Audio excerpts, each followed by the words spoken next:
Okay, thank you very much. I think it was a great trip, and we have very good news on the war front.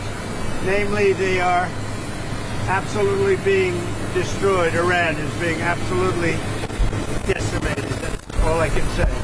President Trump, what have you heard about this bulletin that some law enforcement put out about a possible Iran revenge plot in California, where there would be some kind of a boat offshore launching drones towards the being the coast? investigated, but you have a lot of things happening, and all we can do is take them as they come.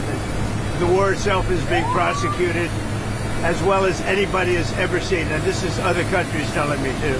Big countries, powerful countries. They said they've never seen anything like it, and they also agree with what I'm doing. They say it's an evil country, and it's been for 47 years that way. And if they try to hit us back, have you been briefed about how many Iran sleeper cells there could be inside the U.S. right now? I have been, and a lot of people came in through Biden with this stupid open border. But we know where most of them are. We've got our eye on all of them, I think. Is it dozens? They came in through the open border policies of Sleepy Joe Biden, one of the worst president in the history of our country. And we've got our eyes on all of them. But the war itself is being prosecuted at a level that nobody's seen before. It's pretty amazing to watch. Can you give us a timeline on when you're planning to tap the Strategic Petroleum Reserve, a timeline of when that could happen? We're going to be doing it very quickly, and then we'll fill it up. We'll fill up our reserves. You know, if you remember, I filled them up, and then I had a deal to go at the highest level, a level that's never been, and Schumer and the Democrats for $25, and it was turned down. You remember that, Peter? Almost before your time, but not quite. But it was, we had a deal at $25. Think of that, $25 a barrel, and the Democrats turned it down. We're going to tap it out like it's never been, but they turned that down, and now it's a lot higher. Are you considering having the U.S. Treasury Department buy oil futures as a means to keep the oil prices down or bring the oil prices down? Well, we're going to be in very good shape. You see what's happening.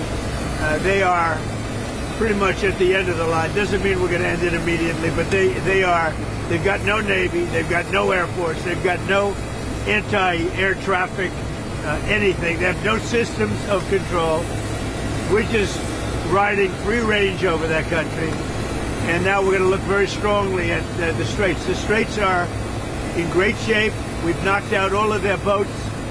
They have some missiles, but not very many. I think we're in very good shape. The main thing is we have to win this thing, win it quickly, but win it. And there are many people, I'm just watching some of the news, most people say it's already been won. It's just a question of when. When do we stop? We don't want to let it regrow, and ideally would like to see somebody in there that knows what they're doing. In other words, they can build a country. Now, one other thing, we can hit sections of Tehran and other places that if you do it, it'll be almost impossible for them to rebuild their country. And we don't want that. But we can hit electric, we could take apart their electric capacity within 1 hour, and it would take them 25 years to rebuild it. So ideally, we're not going to be doing that. Thank you very much, everybody. Thanks for the question.